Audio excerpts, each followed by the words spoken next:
Welcome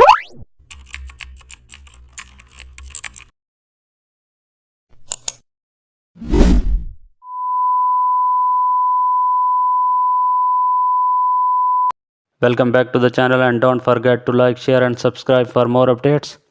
Today we are diving into an exciting tutorial how to design YouTube thumbnails for clients. Create a new canvas, standard YouTube size. Fill background with a gradient or blurred image. Import the client photo and cut it cleanly. Now add glow and shadow behind to make it pop. Use bold, readable fonts for title text. Stick to 3 to 4 words max for best impact. Add light flares or arrow shapes for attractions. Match the color scheme with client branding. Test visibility. 25% zoom. Thumbnail clarity matters. Your PSD for future updates.